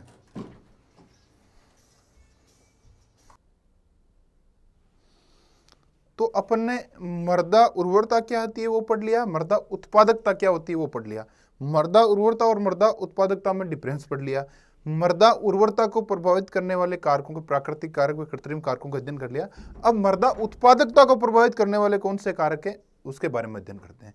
तो अपन को ये तो पता है कि भाई मृदा उर्वरता का मतलब था मृदा में उपस्थित पोषक तत्वों की मात्रा, ठीक है, जबकि मृदा उत्पादकता का था प्रति हेक्टर उत्पादन से मतलब था। तो मृदा उत्पादकता एक व्यापक शब्द है जिसमें मृदा उर्वरता भी एक अंग है और इसके अलावा भौतिक व आर्थिक नियम क्रियाएं भी सम्मिलित हैं। यानी किसी भी मृदा में मृदा उर्वर हो यानी जिसकी फर्टिलिटी अच्छी हो, वो उत्पादक हो, ये कभी आवश्यक नहीं, हो भी सकती है नहीं भी हो सकती है, लेकिन कैसे? जैसे मान लो किसी मृदा में पोषक तत्व अच्छे है, वो उर्वर है, लेकिन फसल अच्छी है, लेकिन ओले गिर गए, बाढ़ आ गई, फसल नष्ट हो गई, तो उत्पादन नहीं हुआ, तो उत्पादक नहीं हुई। लेकिन किसी मृदा उत्पादक है, यानी उत्पादकता अच्छी हुई है, तो वो उर्वर जरूर हुई है, क्योंकि उत्पादक जब भी होगी जब मृदा में पोषक तत्व और अच्छे थे और फसल अच्छी हुई हो। तो मृदा उत्पादकता को, प्रोडक्टिविटी को, सॉइल प्रोडक्टिविटी को प्रभावित करने वाले कारक कौन कौन से हैं? तो पहला कारक है मृदा उर्वरता, क्योंकि जब मृदा उर्वरता अच्छी होगी, उर्वरता का मतलब उस मृदा में पोषक तत्व अच्छी होंगे, जब भी फसल होगी, जब भी उसमें उत्पादन अच्छा होगा। यदि मृदा उर्वरता अच्छी नहीं है, मृदा में पोषक तत्व अच्छे नहीं है, तो उसकी उत्पादकता कभी अच्छी नहीं हो सकती है। दूसरा कारक मृदा की भौतिक दशा। मृदा की भौतिक दशा क्या मृदा उत्पादकता को प्रभावित करती है? बिल्कुल प्रभावित करती है, क्योंकि यदि मृदा की भौतिक दशा अच्छी है, यानी उसकी फिजिकल कंडीशन अच्छी है, मतलब उसकी मृदा की संरचना अच्छी है, कणाकार अच्छी है, जल धारण क्षमता अच्छी है, वायु संचार अच्छा है, यानी सारे भौतिक गुण, यानी फिजिकल प्रॉपर्टी अच्छी है, तो उसमें फसल की पैदावार हमेशा अच्छी होगी, और फसल की पैदावार अच्छी होगी तो मृदा की उत्पादकता अच्छी रहेगी। तो ये दोनों, उर्वरता और भौतिक दशा, दोनों ही उत्पादकता को प्रभावित करने वाले कारक है। मृदा की स्थिति, स्थिति मतलब लोकेशन, यानी जो जिस मृदा में अपन खेत में उपजाऊ फसल ले रहे हैं, वो बाजार के कितनी नजदीक हो सकती है। यानी बाजार के नजदीक है तो उसमें बाजार में जो फसल में अपन मृदा में सब्जियां फसल कुछ भी पैदा करते हैं, वो जल्दी से मार्केट मिल जाएगा। मार्केट नजदीक रहेगा तो अपन को फसल को बेचने में इजी रहेगा, मूल्य अधिक मिलेगा, ट्रांसपोर्ट की लागत कम आएगी, तो उसमें उत्पादकता अच्छी हुई ना। क्योंकि उत्पादकता का मतलब था प्रति हेक्टर कितना उत्पादन होता है, उसको क्विंटल या रुपीस में अपन नापते हैं। तो उत्पादकता में बहुत सारे कारक होते हैं, जैसे मृदा उर्वरता खुद एक कारक है, कि मृदा उर्वरता का मतलब मृदा में पोषक तत्वों की मात्रा से संबंध था, जबकि उत्पादकता का मतलब प्रति हेक्टर उत्पादन से था। तो मृदा उत्पादकता का एक कारक, प्रभावित करने वाला कारक मृदा उर्वरता था। मृदा की भौतिक दशा, मृदा की स्थिति, स्थिति मतलब कहाँ पर स्थित है। यदि शहर के पास वाली मृदा है तो शहर के पास में अपन को अच्छा मार्केट मिल जाएगा बेचने का, अच्छा मूल्य मिलेगा फसलों को बेचने का। उत्पाद की मांग यानी प्रोडक्ट की डिमांड, यदि अपन ने कोई फसल बोई है और मृदा में, और उस फसल की मार्केट में अच्छी डिमांड है, तो अच्छा मूल्य मिल रहा है, तो अच्छा उत्पादक, मृदा अच्छी उत्पादक सिद्ध हो रही है। लेकिन अपन ने बहुत सारा प्रोडक्शन कर लिया यार, मार्केट में अपन ने, जैसे आपको कहीं मार्केट नहीं था, आपने बहुत ज़्यादा गंवारपाठे की फसल लगा दी, तो बहुत ज़्यादा पैदा होगी, लेकिन मार्केट में अपन को मार्केट नहीं मिला, उस फसल की डिमांड नहीं, मांग नहीं है, तो अपन को अच्छा मूल्य नहीं मिला, तो अच्छा उत्पादन होते हुए भी अपने अच्छे उत्पादक सिद्ध नहीं हुए, क्योंकि अपन को उतनी इनकम जनरेट नहीं हुई, क्योंकि उत्पादकता का मतलब ही था प्रति हेक्टर उत्पादन से क्विंटल या रुपीस में नापा जाता है। यातायात के साधन, ट्रांसपोर्ट फैसिलिटी, ये भी मृदा उत्पादकता को प्रभावित करता है। यदि यातायात की सुविधा अच्छी होने पर, जैसे मान लो कि आपने प्रोडक्शन हुआ और खेत में, और अब खेत से आप मार्केट तक ला रहे हो, और आपका खेत मार्केट से ज़्यादा दूर है, तो आपको एक तो इजीली ट्रांसपोर्ट मिल रहा है, 4 रुपये प्रति किलो खर्च आ रहा है, एक 6 रुपये प्रति किलो खर्च आ रहा है, तो जिसके 4 रुपये प्रति किलो मार्केटिंग कॉस्ट आ रही है, ट्रांसपोर्ट की कॉस्ट आ रही है, तो उसके तो कॉस्ट कम आ रही है, तो मुनाफा अधिक होगा, तो उत्पादक वो अधिक सिद्ध होगा, तो प्रोडक्टिविटी अधिक बढ़ेगी। तो ये भी एक कारक है मृदा उत्पादकता को प्रभावित करने का। दूसरा अन्य कारक, जैसे मौसम की प्रतिकूल दशा, फसल अच्छी थी लेकिन मौसम की बाढ़ आ गई, ओले गिर गए, फसल में बीमारियां हो गई, फसल नष्ट हो गई, तो मृदा उर्वर होते हुए भी वो उत्पादक सिद्ध नहीं हुई। यानी अपन ने जो पढ़ा उसका सारांश ये है कि मृदा उत्पादकता का मतलब प्रति हेक्टर उत्पादन से है, और प्रति हेक्टर उत्पादन में एक कारक उसका मृदा उत्पादकता विस्तृत रूप है कि व्यापक टर्म से, जो व्यापक शब्द है उसका एक कारक मृदा उर्वरता भी है। इसके अलावा अन्य भौतिक यांत्रिक कारक भी है, जैसे ट्रांसपोर्ट, मौसमी दशाएं, यातायात के साधन, मृदा की स्थिति, ये सब उसके कारक हैं। अब अपन ये पढ़ चुके हैं कि मृदा उत्पादकता क्या होती है, उर्वरता क्या होती है, मृदा, इनमें क्वेश्चन ऐसे आ सकता है दोस्तों, ऐसे क्वेश्चन पूछा जा सकता है कि मृदा उर्वरता किसको बोलते हैं, मृदा उत्पादकता किसको बोलते हैं, मृदा उर्वरता मृदा उत्पादकता में क्या डिफरेंस है, और मृदा उर्वरता को प्रभावित करने वाले कौन कौन से कारक है, या मृदा उत्पादकता को प्रभावित करने वाले कौन से कारक है, या इनको विस्तार में लिखिए। ये कंप्लीट अपन चैप्टर अध्ययन कर सके। बस आप पॉइंट पॉइंट पढ़ लो, बाकी मेरा ऑडियो लेक्चर सुन लो। आपको इसके अंदर क्या लिखना है वो विजुअली आपके थीम बन जाएगा। ये आपके, मैं जो पढ़ा रहा हूँ बेसिक असेंस, आपको टू द फैक्ट डाटा पढ़ा रहा हूँ, यानी आपको टेक्निकल लेवल पे अपन सोल्व करके पढ़ रहे हैं किसी क्वेश्चन को, तक आपको समझ में आए कि भाई ये फैक्टर है, उर्वरता होती है तो होती क्या, रटना नहीं है, समझ के जो लिखोगे उसे हमेशा अच्छे मार्क्स लिखेंगे। और किसी भी सब्जेक्टिव एग्जाम में समझ के आप टेक्नोलॉजी टेक्निकल वर्ड लिख देते हो तो वो आपको अच्छे मार्क्स मिलने की काफी पॉसिबिलिटीज बढ़ जाती है। अब है मृदा क्षरण व संरक्षण, यानी सोइल इरोजन और कंजर्वेशन। होता क्या है, किसी भी समझ को रटने से पहले उसको समझना चाहिए। मृदा क्षरण और संरक्षण, पहले पढ़ते हैं मृदा क्षरण क्या होता है। देखो, मृदा क्षरण का मतलब, क्षरण का मतलब ऐसे होता है नुकसान से। मृदा में भौतिक रूप से मिट्टी के कण, यानी कोई भी मृदा है, ये खेत है, यहां पर आपकी मृदा है, मृदा में भौतिक रूप से यानी फिजिकली रूप से मिट्टी के कणों का, ये मिट्टी के कण अपने स्थान से हटने की क्रिया मृदा क्षरण कहलाती है। अपने स्थान से हटने की, अब भौतिक जैसे जल बहुत ज्यादा बह के आ रहा है, जल के साथ बह के जा रहे हैं, या बहुत ज्यादा हवा चल रही है, मिट्टी के कण हवा से एक स्थान से दूसरे स्थान पर चले जाते हैं, तो वो क्या है, मृदा क्षरण। यानी ये कह सकते हैं मृदा का पृथक्करण एवं परिवहन मृदा क्षरण कहलाता है।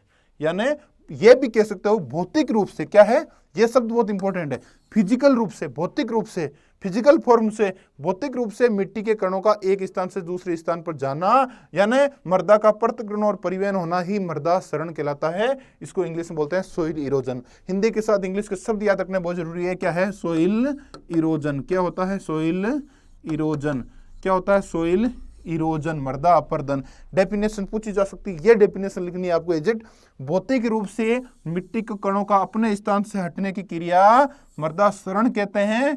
इसके अलावा मृदा का पृथक्करण तथा परिवहन मृदा क्षरण कहलाता है। यह परिभाषा आपको एजेंट लिखनी है आपकी 12th किताब में से, बहुत ही ऑथेंटिक डेफिनेशन ली हुई है।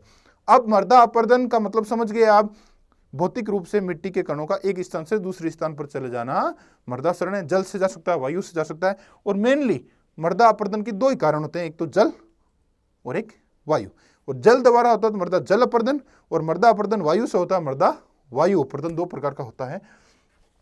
तो मृदा अपरदन का मतलब भौतिक रूप से मिट्टी को कणों का अपने एक स्थान से दूसरे स्थान पर जाना मृदा अपरदन है। नॉर्मली इसको दो प्रकार से, अलग प्रकार से डिवाइड किया गया है मृदा क्षरण का प्रकार, प्राकृतिक क्षरण व त्वरित क्षरण। प्राकृतिक को बोलते हैं नेचुरल इरोजन, और त्वरित को बोलते हैं एसिलरेटेड, यानी जिसकी स्पीड बहुत ज्यादा हो, त्वरित स्पीड से होता हो, प्राकृतिक व त्वरित। देखो, एक होता है मृदा क्षरण। क्या होता है, मृदा क्षरण यानी इरोजन, सोइल इरोजन। इसके विपरीत शब्द है मृदा निर्माण। क्या है, इसका विलोम शब्द सोइल फॉर्मेशन, मृदा निर्माण, सोइल फॉर्मेशन। मृदा क्षरण यानी सोइल इरोजन, और इसके विपरीत है मृदा निर्माण यानी सोइल फॉर्मेशन। यानी प्राकृतिक का मतलब होता है जितना मृदा क्षरण होता है, मृदा का नुकसान हो रहा है, उतना ही मृदा का निर्माण हो रहा है, यानी साम्य स्थिति में। यानी मृदा क्षरण की स्पीड बहुत कम है, जितना मृदा निर्माण होता है उतना ही मृदा क्षरण है, तो वो प्राकृतिक क्षरण है, नेचुरल। लेकिन यदि मृदा क्षरण अधिक है, यानी ये कह सकते हैं, इसको इस प्रकार लिख सकते हैं, मोर देन, अधिक है किससे, मृदा निर्माण से। यानी जितना मृदा निर्माण होता है उससे मृदा क्षरण अधिक हो जाता है, तो वो क्या कहलाता है, त्वरित क्षरण।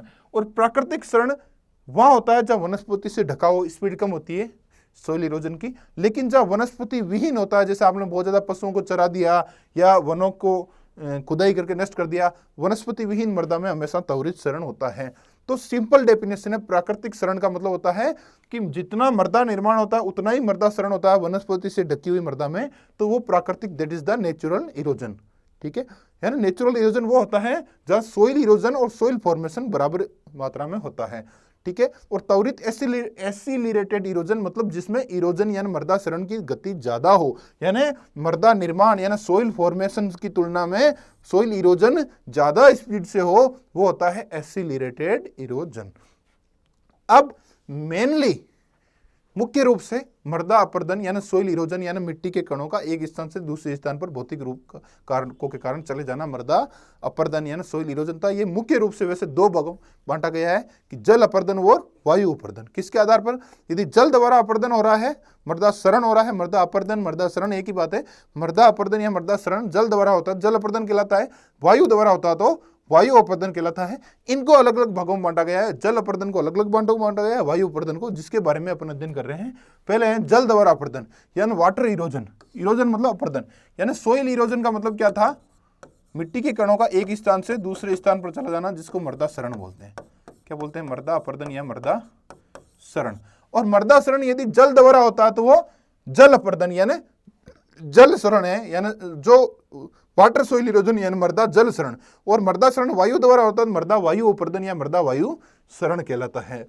अब जल द्वारा ये अलग अलग प्रकार का होता है, जैसे कि बौछार सरण, जिसको इंग्लिश में बोलते हैं स्प्लैश इरोजन। बौछार सरण का मतलब क्या होता है? ये मृदा सरण की प्रारंभिक अवस्था है। क्या है? प्रारंभिक, यानी मान लो कि बरसात की बूंदें जमीन पर गिरती है, ठीक है, तो ये मृदा कणों को मूल स्थान से छिन्न भिन्न कर देती है, ठीक है। इससे भूमि की जल प्रवेश क्षमता भी कम हो जाती है। जैसे ये बरसात हुई, ये बूंदें गिर रही है बरसात की ऐसे नीचे, और मिट्टी के कण यहाँ से उछल के यहाँ आ जाते हैं, यहाँ से, क्योंकि तेज बौछार से, तो इससे कोई ज्यादा नुकसान नहीं होता। बौछार का मतलब होता है बारिश, ये प्रारंभिक अवस्था। पहली लाइन ये लिखनी है, ये मृदा सरण की क्या है? प्रारंभिक अवस्था है। बरसात की बूंदें जब जमीन पर करती है तो मृदा कणों के मूल स्थान से छिन्न भिन्न हो जाते हैं, यानी यहाँ से टपक के मृदा कण यहाँ आ जाता है। ये एक नॉर्मल मृदा जल सरण है, कोई ज्यादा नुकसानदायक नहीं है। इसके आगे की अवस्था है परत, सीट इरोजन, यानी इसका ज्यादा नुकसानदायक नहीं है। अगली है सीट सरण या सीट इरोजन या मृदा परत सरण, यानी इससे थोड़ी ज्यादा बरसात होती है तो मृदा की ऊपरी परत होती है, पूरी की परत बह के एक स्थान से दूसरे स्थान पर चली जाती है, एक स्थान से हट जाती है, परत बह जाती है, जली जाती क्या है। जैसे ये मृदा है, अधिक बरसात हुई, पानी का बहाव आया तो पूरी मृदा की परत बह जाती है, और परत यदि बह जाती है तो मृदा में पोषक तत्वों का नुकसान बहुत ज्यादा अधिक होता है। इसलिए सर्वाधिक पोषक तत्वों का नुकसान मृदा की परत सरण में होता है। जल अपरदन की बात कर रहे हैं। तो बौछार का मतलब बारिश की बौछार की कणों से मृदा के कण एक स्थान से दूसरे स्थान पर जा रहे हैं। परत में क्या है? मृदा के पूरे परत बह के जा रही है, यानी इससे अधिक बरसात हुई तो मृदा की पूरी परत बह के एक स्थान से हट जाती है, बह कर चली जाती है। इससे मृदा का उपजाऊपन कम होता है। तीसरा है रिल इरोजन। रिल का मतलब क्या है? बरसात थोड़ी ज्यादा होने पर उसमें नालियां बन जाती है, पानी बह के जाता है, क्या होता है? नालियां बन जाती है, लेकिन जुताई करने पर ये नालियां नष्ट हो जाती है। ये होता है रिल अपरदन। ये स्टेप बाय स्टेप है। पहले बौछार है, अधिक वर्षा होने पर परत है, उससे अधिक होने पर कई बार रिल होता है। यानी इस रिल की ये पहचान है कि खेत में नालियां बन जाती है, लेकिन वो नालियां सिंचाई द्वारा, जुताई द्वारा नष्ट हो सकती है। यानी ढाल के और पानी बहता है, ऐसा जब होता है जब खेत में थोड़ी ढाल होती है, समतल खेत नहीं होता है, तो खेत में छोटी छोटी क्या बन जाती है? नालियां बन जाती है। लेकिन जुताई के समय ये नालियां क्या हो जाती है? नष्ट की जा सकती है।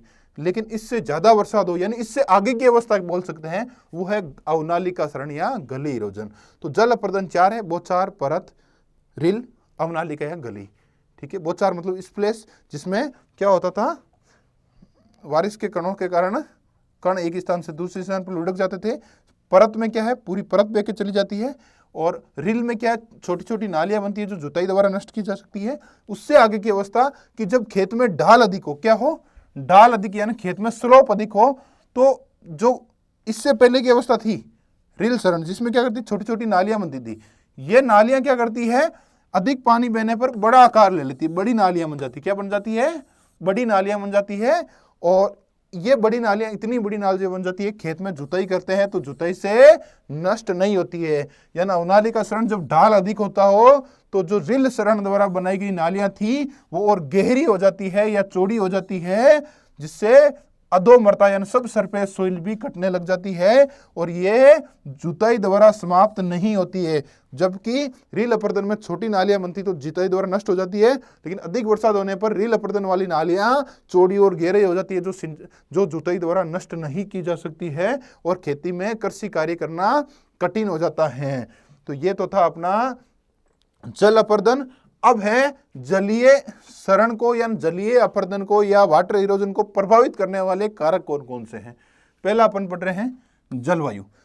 देखो, अपन पढ़ रहे थे मृदा अपरदन या मृदा सरण। इसका मतलब था मृदा के कणों का भौतिक रूप से एक स्थान से दूसरे स्थान पर चले जाना मृदा सरण कहलाता है, सोइल इरोजन। यदि जल द्वारा होता, जल अपरदन वायु द्वारा होता तो वायु सरण या वायु अपरदन। और जो जल सरण था, वाटर इरोजन था, वो चार प्रकार का था: बौछार, परत, रिल, अवनालिका।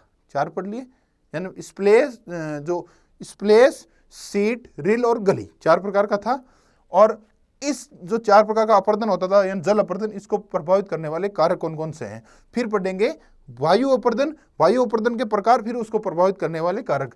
तो जल अपर्दन को प्रभावित करने वाले कारक, आपको पॉइंट याद करना है, बाकी मैं समझा दूंगा। जलवायु कैसे जल अपर्दन को प्रभावित करती है, ठीक है।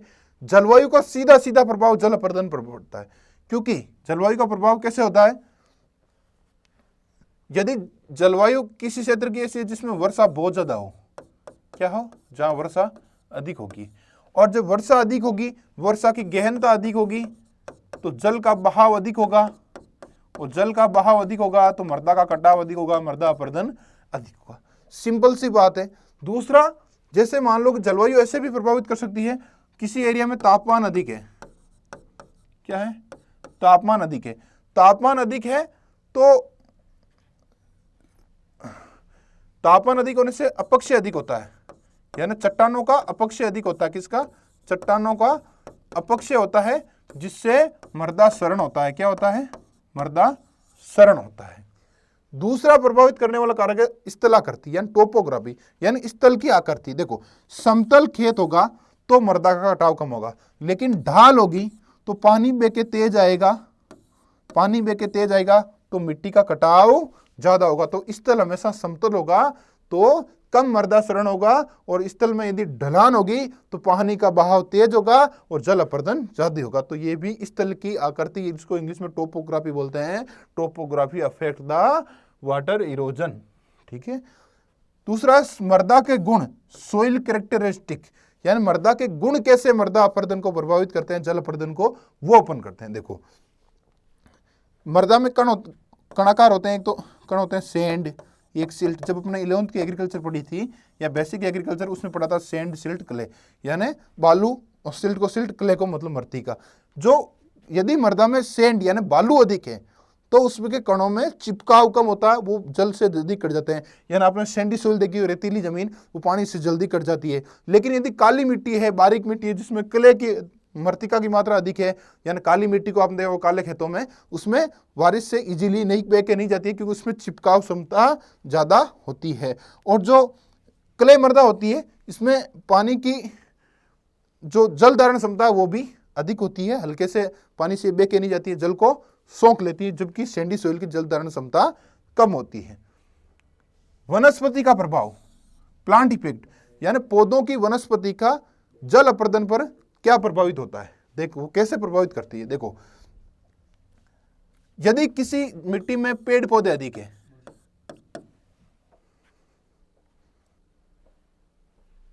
तो वनस्पति भी मृदा, जलीय मृदा अपर्दन को प्रभावित करती है। कैसे करती है, यदि देखो किसी जमीन में वनस्पति अधिक है, ठीक है, और जल अधिक भरा हुआ है, तो जितनी ज्यादा वनस्पति होगी, जल का निकास करेगी या जल का उपयोग करेगी, तो मृदा में जल की मात्रा को जल निकास का एक कार्य करेगी। दूसरा, मान लो कि कोई जमीन है वो वनस्पति से ढकी हुई है, ठीक है, तो जल की कणें आएगी वो चार की, वो सीधी जमीन से नहीं टकराएगी। जब सीधी मृदा से नहीं टकराएगी तो मृदा कणों में स्प्लेशरण कम होगा। ये दो तरीके से वनस्पति भी मृदा अपर्दन को रोकती है।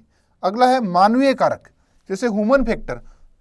ऐसे क्या मानवीय कारक है जो मृदा क्षरण को, जलीय मृदा क्षरण को, जल क्षरण को बढ़ावा देते हैं। जैसे मैं आपको बताऊं, मान लो कि ये ढाल है किसी जमीन में, पहाड़ नुमा जमीन, और यदि अपन ऐसे खेती कर रहे हैं, मानो ऐसे खेती कर रहा है, तो मृदा का जल का कटाव अधिक होगा। लेकिन यदि वो ऐसे खेती कर रहा है ढाल के विपरीत, लंबवत रूप से, तो जल का सीधा कटाव नहीं होगा। ये भी एक कारक है। दूसरा, यदि कोई एक ही खेत में बिना गोबर की खाद या बिना ऑर्गेनिक मैन्योर्स डाले हुए बार बार खेती कर रहा है, तो मृदा क्षरण अधिक होगा, क्योंकि जितनी अधिक ऑर्गेनिक खाद डालेंगे तो मृदा में क्या है, मृदा के उपजाऊपन बढ़ेगा, मृदा के कणाकार में सुधार होगा, इसमें मृदा के संरचना में सुधार होगा, जिससे मृदा में जो क्ले की मात्रा बढ़ती है। क्ले की मात्रा, जब किसी मृदा में अपन क्ले डालते हैं, क्ले की मात्रा बढ़ती है, तो उसमें मृदा में क्ले में जल धारण क्षमता भी अधिक होती है और आपस में चिपकने की क्षमता भी होती है। तो मृदा, मनुष्य जो कारक होते हैं, ह्यूमन, मानवीय इफेक्ट, वो भी जल अपर्दन को प्रभावित करते हैं। जैसे ढालू भूमि में ढाल की दिशा में, जैसे यानी बताया, ढाल के विपरीत दिशा में खेती करनी चाहिए, और ढाल के सीधे ढाल के अकॉर्डिंग खेती करोगे तो जल अपर्दन अधिक होगा। या बार बार खाद का प्रयोग डाले बिना ही लंबे समय तक खेती करना, उससे भी मृदा अपर्दन बढ़ता है। अब जल अपर्दन पड़ा था कि मृदा के कणों का भौतिक रूप से एक स्थान से दूसरे स्थान पर जाना मृदा अपर्दन था। जल से होता तो जल शरण या जल अपर्दन, वायु से होता तो वायु शरण या वायु अपर्दन। ठीक है, तो जल अपर्दन के अलग अलग प्रकार पढ़ लिए थे, कौन कौन से कारक उनको प्रभावित करते हैं वो पढ़ लिए थे। अब जल अपर्दन को रोकने की विधियां क्या है, कि कैसे जल अपर्दन को रोका जाए, यानी कौन कौन सी विधियां हैं जिनके द्वारा जल द्वारा जो शरण होता है उसको रोका जा सकता है, यानी उसका संरक्षण किया जाए, कंजर्वेशन कैसे किया जाए,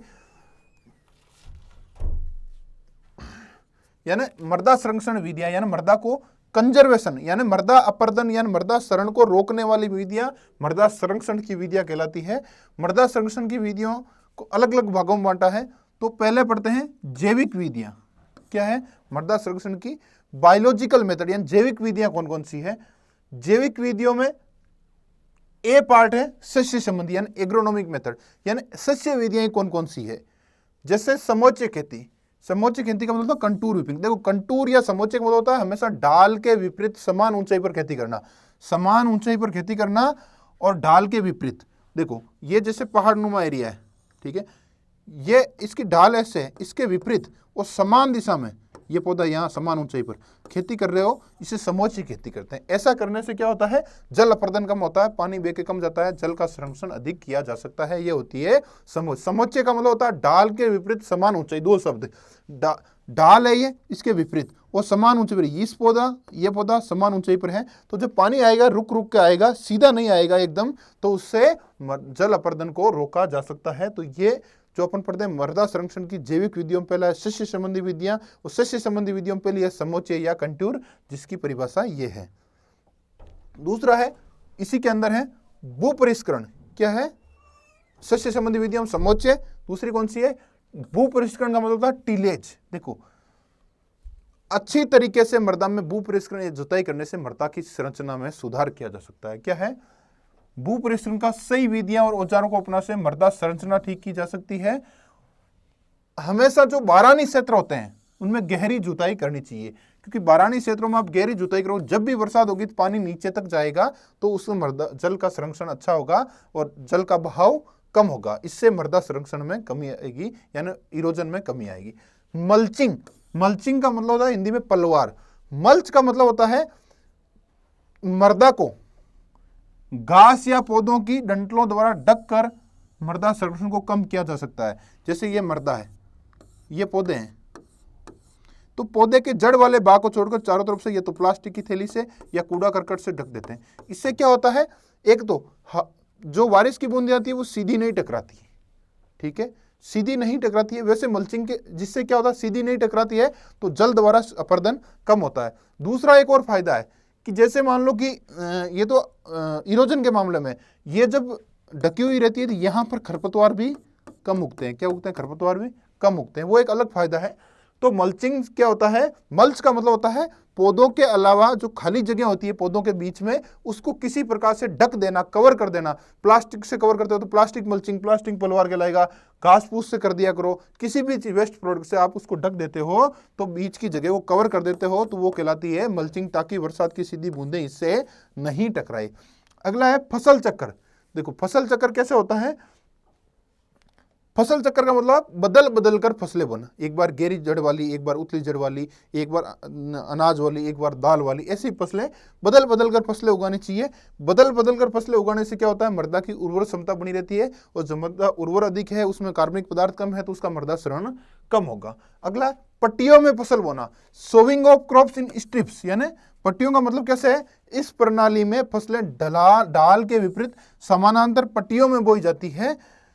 भू शरण अवरोधी यानी घनी उगने वाली फसलें तथा निराई गुड़ाई चाहने वाली फसलें एकांतर पट्टियों में उगाई जाती है, जिससे ऊपर से बहकर आई हुई मिट्टी पानी रुकते रुकते आते हैं, जिससे मृदा शरण नहीं होता। यानी जैसे ढाल के विपरीत खेती कर रहे हो तो स्ट्रिप के रूप में यानी पट्टियों के रूप में उगानी चाहिए। जैसे एक बार गहरी जड़ वाली उगा दी, एक बार घासनुमा फसल उगा दी, एक बार जेड़ी, एक बार घासनुमा फसल उगाती है, जो पानी आता है वो रुक रुक के आता है, सौंक सौंक के आता है, इससे मृदा शरण कम होता है।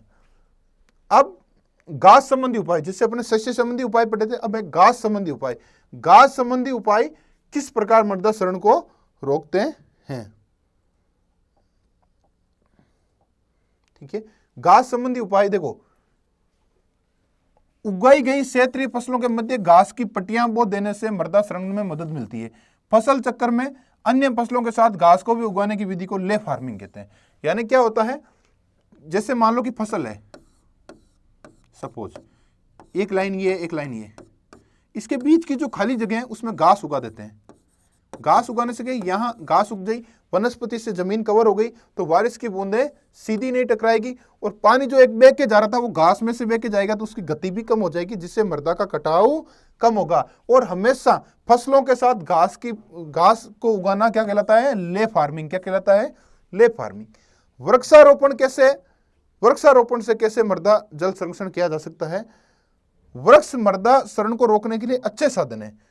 दो कारण हो सकते हैं। एक तो कैसे फायदा कर सकते हैं, एक तो आपने वृक्ष लगा दिए तो बारिश की बूंदें क्या है, सीधी जमीन पर नहीं टकराकर पौधों से टकराएगी, तो उसकी गति कम हो जाएगी। दूसरा, बारिश, पौधे हमेशा जमीन को कवर कर लेते हैं। क्या कर लेते हैं? कवर कर लेते हैं, तो मृदा का कटाव कम हो जाएगा। और पौधे की पत्तियां यदि जमीन के नीचे गिरेगी तो उनका अपघटन होगा, तो उसमें जीवांश पदार्थ की मात्रा बढ़ेगी। जीवांश पदार्थ की मात्रा बढ़ेगी तो मृदा में कार्बनिक पदार्थ की मात्रा बढ़ने से मृदा उपजाऊ होगी, उसका क्षरण कम होगा। अब है यांत्रिक विधियां, क्योंकि मृदा संरक्षण की पहली अपने पढ़ी थी, जल से जो मृदा संरक्षण होता है उसकी जो पढ़ी थी अपन ने जैविक विधियां, फिर उसमें अपन अलग अलग पढ़ा था सस्य विज्ञान वाली विधियां, और दूसरा जो घासें उगाना या जो अपने पौधे लगाते वृक्षारोपण करते हैं वो। अब जैविक के बाद में है यांत्रिक, यानी मैकेनिकल मेथड कौन कौन से हैं, यांत्रिक विधियां कौन सी है जिससे जल क्षरण को या मृदा क्षरण को रोका जा सकता है। जैसे यानी मृदा संरक्षण की यांत्रिक विधियां, यानी मैकेनिकल मेथड कौन से है? सोइल कंजर्वेशन के। और संरक्षण का मतलब मृदा अपरदन को, क्षरण को रोकना। मैकेनिकल विधियों, यांत्रिक विधियों, जैसे क्यारी या थाला बनाना। इसके एक यंत्र आता है बेसिन ब्लिस्टर। इसकी सहायता से क्या करते हैं, जैसे मान लो कोई डाल वाला है, पहाड़ी नुमा है, जैसे अपन कंट्यूर फार्मिंग करते हैं, वहां की जगह क्यारी या थाले बना दिए जाते हैं। तो क्या होता है, पानी जो वह क्या आता है वो रुक रुक के आएगा, यहाँ रुकेगा, फिर बहेगा, यहाँ का पानी यहाँ रुकेगा, तो इससे क्या है, मृदा का कटाव, पानी की गति कम होगी तो कटाव कम होगा। दूसरा है अधोभूमि की गहरी खुदाई, यानी एक यंत्र आता है सब सोइलर। क्या आता है इसका, ये क्या करता है, जमीन में जब जुताई करते हैं तो जमीन के नीचे कठोर परत है, ये गहराई में जुताई करता है, यहाँ से कठोर परत तोड़ देता है। जब कठोर परत तोड़ेगा तो जब बारिश अधिक होगी तो पानी नीचे सोख जाएगा, तो पानी बह के कम जाएगा, और जब पानी बह के कम जाएगा, पानी की गति कम हो जाएगी, तो मृदा का कटाव कम होगा, मृदा क्षरण कम होगा। तो ये यांत्रिक विधियों में क्यारी बना सकते हैं, गहरी जुताई कर सकते हैं। कंट्यूर टेरेस, टेरेस का मतलब होता है चबूतरे, और कंट्यूर का मतलब आपको पता है ढलान के विपरीत समान ऊंचाई। ये पहाड़ नुमा ढालू जमीन खेती है, इसके ढाल के, ये ढाल है, ढाल के विपरीत समांतर ऊंचाई पर तो कंट्यूर था, लेकिन कंट्यूर टेरेस मतलब चबूतरे नुमा बनाते हैं। यहाँ क्या बनाते हैं, कंट्यूर टेरेस बनाते हैं, तो चबूतरे बना देते हैं। कंट्यूर का मतलब ढाल के विपरीत समान ऊंचाई पर क्या करते हैं, टेरेस बनाते हैं, इसलिए कंट्यूर टेरेस या समोच्च चबूतरे भी कहते हैं। खेत पर टेरेस या चबूतरे बनाए जाते हैं, और इन पर क्या होता है, जुताई बुआई बराबर टुकड़ों पर हो सकती है। यहाँ कर ली, यहाँ टेरेस चबूतरे बनाते हैं, ठीक है। और जो अतिरिक्त जल होता है उसको नाली बना के, एक्स्ट्रा जल होता है, जैसे जितना इतने सोंखना सोंख लिया, काम लिया, बाकी बह के नाली से नीचे आ जाता है। इस प्रकार की जो चबूतरे नुमा ढाल के विपरीत, क्योंकि कंट्यूर का मतलब होता है ढाल के विपरीत समान ऊंचाई, ये ढाल के विपरीत समान ऊंचाई, और टेरेस का मतलब चबूतरे नुमा खेती करना, जिससे इसमें क्या होता है, एक तो मृदा कटाव कम होगा क्योंकि तेज गति से पानी आएगा, चबूतरे में रुक जाएगा, एक्स्ट्रा पानी आएगा जो बाहर निकल जाएगा, इससे जल का, मृदा का कटाव कम होता है। कंट्यूर खाई बनाना, बात वही है, ढाल के विपरीत, ये ढाल ऐसी थी, ढाल के विपरीत समान ऊंचाई पर, मतलब समान ऊंचाई, ये कंट्यूर की परिभाषा थी। चबूतरे बनाने की जगह क्या बनानी है, खाई बनानी है। 60 × 30 मतलब 60 सेंटीमीटर चौड़ी और 30 सेंटीमीटर गहरी चबूतरों की जगह क्या बना देते हैं, खाई बना देते हैं। उचित अंतराल पर खोदी जाती है और इन खाइयों में पेड़ों की रोपाई कर दी जाती है। फिर यह खाई बनाई, इस पर पेड़ रोप दिए। ऐसा करने से वही फायदा है कि जल जो एकदम आएगा वो बह के इसमें रुक जाएगा, फिर यहाँ से क्या आएगा वो नीचे रुक जाएगा, तो मृदा का कटाव नहीं होगा। ये तो अपन ने पढ़ा था जल शरण। क्या पढ़ा था? पहले तो पढ़ा था मृदा अपर्दन या मृदा शरण या सोइल इरोजन, जिसका मतलब था मृदा के कणों का एक स्थान से दूसरे स्थान पर भौतिक क्रियाओं द्वारा, भौतिक साधनों द्वारा जाना मृदा अपर्दन था, यानी मृदा के कणों का पृथक्करण और एक स्थान से दूसरे स्थान पर जाना क्या कहलाता? मृदा शरण। दो प्रकार से होता है, जल अपर्दन, जल शरण या वायु शरण। अपन ने जल शरण के बारे में पूरा पढ़ा था, जल शरण क्या होता है, कितने प्रकार का होता है, प्रभावित करने वाले कारक कौन कौन से हैं, और जल शरण की अलग अलग विधियां हैं उनके बारे में। अब अपन पढ़ रहे हैं वायु शरण। तो अपन ने ये तो पढ़ लिया मृदा शरण भी मिट्टी के कणों का एक स्थान से दूसरे स्थान पर भौतिक विधि द्वारा जाना मृदा शरण था। वायु द्वारा जाता था वायु शरण, और जल द्वारा मिट्टी के कणों का एक स्थान से दूसरे स्थान पर जाना वायु द्वारा जाना वायु शरण या विंड इरोजन कहलाता है। अब जैसे जल अपर्दन 4 प्रकार का था, वैसे ही वायु अपर्दन को भी 3 भागों में बांटा गया है। कौन कौन से हैं? उच्छलन यानी साल्टेशन। क्या होता है? साल्टेशन। देखो क्या होता है, जब मृदा के कण होते हैं, एक तो होते हैं बहुत छोटे, एक होते हैं बहुत मोटे, एक होते हैं मध्यम। यदि मृदा के कण क्या होता है, जिनका व्यास 0.5 mm से अधिक हो, यानी थोड़े बड़े होते हैं, ये आकार ही पूछा है, 0.5 mm से बड़े मृदा के कण हो, तो वो क्या करेंगे? सतह सर्पण यानी सरफेस करीब हवा आएगी तो हवा की गति से क्या होता है, हवा में उड़ते नहीं है, लुढ़क जाते हैं, सतह पर सर्पण हो जाते हैं। जैसे ऊपर नहीं उड़ते हैं, भूमि सतह पर रेंग कर एक स्थान से दूसरे स्थान पर चलाते हैं। यानी कण 0.5 mm से बड़े हैं तो हवा से यहां से लुढ़क कर क्या आ जाएगा, यहां आ जाएगा, यानी सरफेस करीब जमीन पर रेंग जाएगा, हवा में नहीं लटकेगा, क्योंकि कणों का आकार बड़ा है, उसे बोलते हैं सतह सर्पण।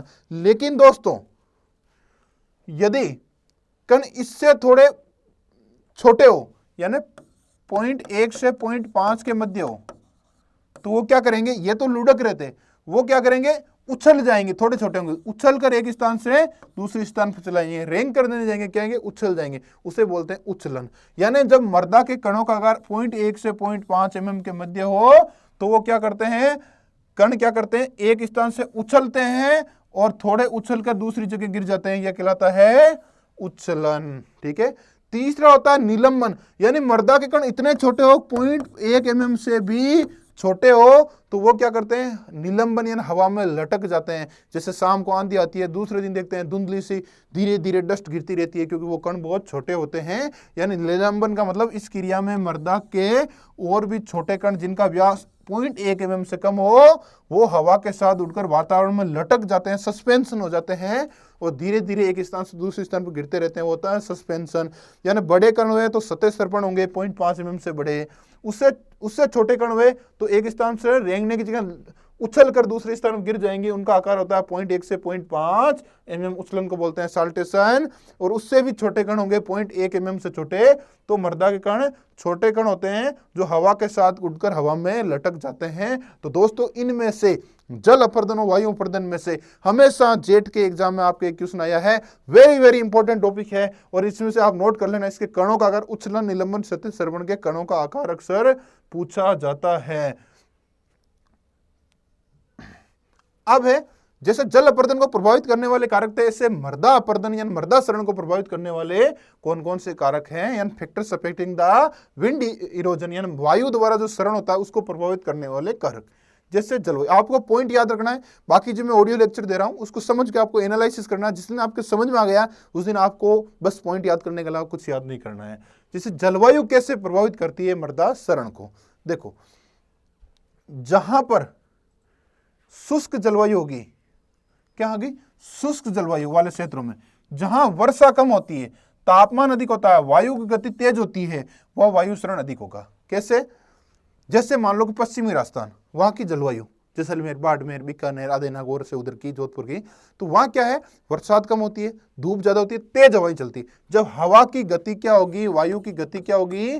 तेज होगी, तो हमेशा मृदा के कण हवा के साथ बह के एक स्थान से दूसरी जगह ज्यादा जाएंगे, तो अपर्दन ज्यादा होगा। इसके विपरीत आर्द्र व शीतोष्ण जलवायु, जैसे मान लो कि अपने राजस्थान में देख लेते हैं, तो अपन देख लो झालावाड़, हाड़ौती क्षेत्र की जलवायु, ठीक है, तो वहां जल संरक्षण हो सकता है लेकिन वायु शरण कम होगा, क्योंकि उधर शुष्क क्लाइमेट कम है, तेज हवा आंधियां बहुत कम चलती है, और वायु अपर्दन वहीं ज्यादा होगा जहां वायु की गति तेज होती है, जो शुष्क जलवायु यानी पश्चिमी राजस्थान में अधिक होती है। मृदा, मृदा कैसे वायु सरण को प्रभावित करती है, देखो पढ़ते हैं।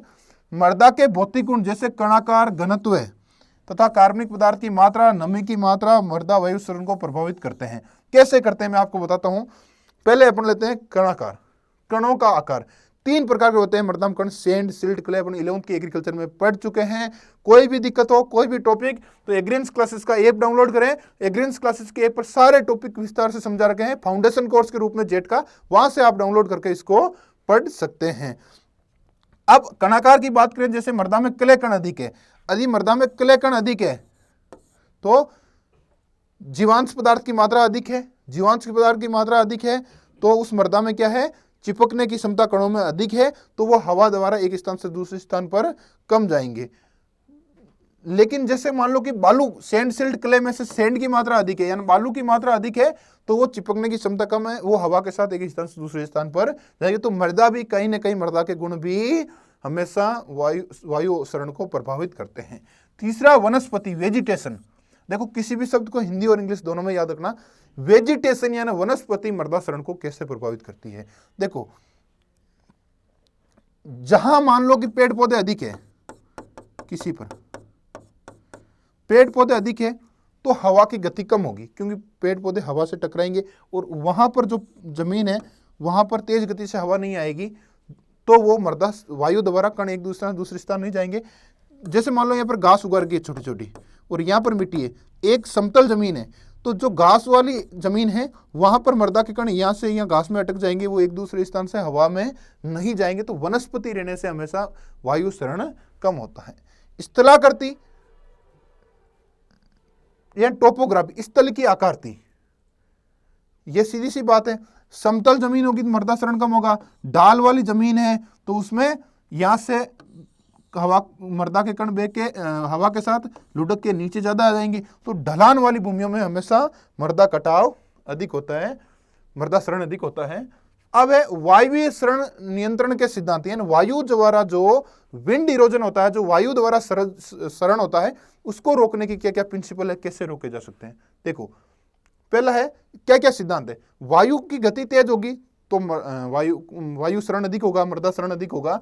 तो वायु के वेग को कम करना है, कैसे कम कर सकते हैं, जैसे पौधे लगा के या और भी कोई तरीके। तो वायु के वेग को कम करना एक सिद्धांत है। दूसरा, कैसे कैसे कम कर सकते हैं, मृदा कण समूह का आकार बढ़ाना। जैसे मृदा में कार्बनिक खाद अधिक डालोगे तो कणों का समूह का आकार बढ़ेगा, तो उसमें अपर्दन कम होगा। तीसरा, मृदा सतह को नम रखना। सूखी मृदा में कणाकार मतलब जो अपर्दन ज्यादा होता है। आप देखना, एक तो आपने खेत में गीली मृदा है, बारिश हो रखी है, एक आगे सूखी है, तो आंधी चलेगी, रेत कहां से उड़ेगी, सूखी मृदा में से उड़ेगी। तो ये 3 सिद्धांत हैं जो वायु सरण के नियंत्रण में सहायक सिद्धांत कौन से हैं। वायु की गेग को कम करना, मृदा कण समूह का आकार बढ़ाना, मृदा सतह को नम रखना। ये 3 सिद्धांतों के आधार पर अपन देखते हैं कौन कौन सी विधियां हो सकती है जो वायु सरण को कम कर सकती है। विधियों के बारे में पढ़ते हैं कि कौन कौन सी विधियां हैं जिससे मृदा के वायु सरण को कम किया जा सकता है। पहले है कृषि क्रियाएं, दूसरी है वायुरोधी वृक्ष पट्टियां, तीसरी है मिट्टी के टीलों को आच्छादित रखना। ठीक है, पहले है कृषि क्रियाएं, यानी कौन कौन सी ऐसी एग्रीकल्चर एग्रोनॉमिक प्रैक्टिसेस करें, खेती में कौन कौन सी कृषि क्रिया करें जिससे वायु सरण कम हो सकता है। जैसे जीवांश पदार्थों का प्रयोग करना चाहिए, यानी जितने अधिक ऑर्गेनिक कार्बनिक खाद जीवांश पदार्थ डालेंगे उतनी मृदा की संरचना में सुधार होगा, और जितनी मृदा की संरचना में सुधार होगा मृदा में चिपकने का गुण होगा, और वायु द्वारा कण एक स्थान से दूसरे स्थान पर नहीं जाएंगे, मृदा सरण कम होगा।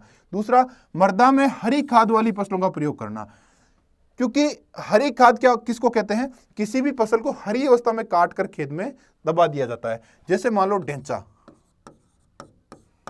गंवार, सनई, ऐसी फसलों को क्या होता है, खेत में उगाकर हरी अवस्था में, यानी हरी अवस्था में खेत में दबा दिया जाता है। ऐसा करने से मृदा में क्या होता है, जीवांश पदार्थ की मात्रा बढ़ती है, और जब किसी मृदा में जीवांश पदार्थ की ऑर्गेनिक प्रोडक्ट जो खाद की मात्रा बढ़ती है, ऑर्गेनिक पदार्थ की कार्बनिक पदार्थ की मात्रा बढ़ती है, तो मृदा में कणों में चिपकाव का गुण अधिक होता है, मृदा सरण कम होता है। मृदा सतह पर मल्च का प्रयोग करना, जैसे आपने जैविक नियंत्रण में पढ़ा था, जो मल्च मल्च का मतलब किसी जमीन को जहां पौधा फसल उग रखा है उसके अलावा बीच की जमीन को ढक देना। प्लास्टिक से करते हो तो प्लास्टिक मल्चिंग, या एग्रीकल्चर में जो वेस्ट प्रोडक्ट बनता है घास फूस, उससे भी अपन ढक सकते हैं, यानी कवर कर देना। मल्च का मतलब पलवार कर देना, यानी खाली जगह को कवर कर देना। जैसे ऐसा करने से जल अपर्दन तो कम होता ही था, क्योंकि पानी की सीधी बौछार नहीं लगती थी। वायु अपर्दन भी कम होगा, क्योंकि जब मृदा ढकी हुई होगी तो हवा के सीधी संपर्क में नहीं आएगी, तो वायु सरण कम होगा। तीसरा, भू परिष्करण द्वारा मृदा वाष्पीकरण कम करके नमी बनाए रखना। यानी जुताई करने से, जैसे ये मान लो मृदा है, ऊपर ऊपर आपने जुताई कर दी तो ये कवर सी बन जाती है, नीचे से पानी वाष्प के रूप में ऊपर कम जाता है। फसल चक्कर, यानी फसल चक्कर कैसे लाभदायक हो सकता है?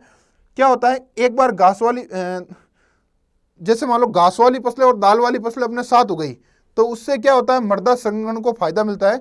जैसे मान लो आपने दाल वाली फसलें उगाई, इसके बीच में घास उगा दी, तो ये घास उग गई, मिट्टी खुली नहीं, सीधी हवा के संपर्क में नहीं आ रही है, इससे मृदा क्षरण कम हो रहा है। भूमि को पड़ती नहीं छोड़ना चाहिए, खाली भूमि पर मृदा क्षरण, आप कुछ न कुछ घास ही उगा दो, खाली मत छोड़ो। खाली पड़ी भूमि हवा के सीधी संपर्क में आती है, नहीं तो वहां पर वनस्पति होती है तो वो उससे कवर कर लेती है। पशुओं की चराई बंद कर देनी चाहिए, भूमि पर घास हमेशा बनी रहनी चाहिए। यानी आप पशुओं को बहुत ज्यादा ग्रेजिंग होगी, ग्रेजिंग बोलते हैं चरना, पशु बहुत ज्यादा चरेंगे तो वहां की घास वनस्पति नष्ट हो जाएगी और मिट्टी सीधी हवा के संपर्क में आएगी। यदि पशु कम चरेंगे बाहर खुला तो वो घास बनी रहेगी, और हमेशा मिट्टी पर घास उगा देने से हमेशा मिट्टी सीधी हवा के संपर्क में कम आती है। तो तीन मोटी मोटी बातें हैं, जितना आप जीवांश पदार्थ हरी खाद डालोगे, ऑर्गेनिक मैन्योर्स डालोगे, उतना कार्बनिक पदार्थ बढ़ेगा और भूमि में चिपकने की क्षमता होगी, मृदा क्षरण कम होगा। मृदा को हमेशा नम बनाए रखें, और मृदा में क्या होता है, घास वाली फसलें जरूर उगाए, मृदा पर वनस्पति उगाए, जिससे मृदा सीधी वायु के संपर्क में नहीं आए। इसके अलावा ये तो थी कृषि संबंधी उपाय। वायुरोधी वृक्ष पट्टियां, यानी वायुरोधी वृक्ष पट्टियां, यानी जहां मान लो ये खेत है, किनारे पर आप ऐसे वृक्ष लगा दो पट्टियों के रूप में जो हवा की गति को कम कर देते हैं। इनका भी एक सिद्धांत होता है। देखो, वायु की गति मंद करने के लिए जिस दिशा से हवाएं आती है उसके समकोण विपरीत दिशा में वृक्ष, झाड़ियां, घासों को सुनियोजित पट्टियां लगाते हैं। इससे मृदा क्षरण में कमी आती है, क्योंकि जिधर से हवा आ रही है उसके समकोण और विपरीत दिशा में अपन वृक्ष लगा देते हैं, तो हवा सीधी वृक्षों से टकराएगी तो उनकी क्या गति क्या होगी, कम होगी। इसका एक सिद्धांत है। इनकी कई आकृतियां हो सकती है, लेकिन सबसे जो अच्छे पट्टी पिरामिड बोलते हैं वो आकार की होती है, पट्टी पिरामिड। यानी वायुरोधी वृक्ष की जो पट्टियां लगाते हैं उनकी अच्छी एक क्या सिद्धांत होना चाहिए। इस जो पट्टी पिरामिड सिद्धांत है, इसमें क्या होता है, अंदर की लाइन में शीघ्र बढ़ने वाले, दूसरी लाइन में कम बढ़ने वाले, और तीसरी लाइन में सबसे कम बढ़ने वाले। यानी जो सबसे अधिक बढ़ते हैं उसको अंदर की लाइन में, और उससे कम बढ़ते हैं उसको मिड में, उससे कम बढ़ते हैं उसकी, इस प्रकार पौधों को लगाना चाहिए, बढ़ते हुए क्रम में लगाना चाहिए। मिट्टी के टिल्लों को आच्छादित रखना। एक मिट्टी के टिल्ले होते हैं, वो खुले रहते हैं। एक क्या होते हैं, उनकी जलवायु के अनुसार, जैसे मान लो जैसलमेर में टिल्ले है, वहां पर देसी बबूल हो सकता है, अंग्रेजी बबूल हो सकता है, केर हो सकता है, नागपनी हो, ऐसे रेगिस्तानी पौधे लगा देते हैं, जिससे क्या होता है वो कवर होते हैं। और जैसे टिल्ले पर पौधे लगा दिए आपने, जैसे मान लो जो भी उन क्लाइमेट में पौधे होते हैं,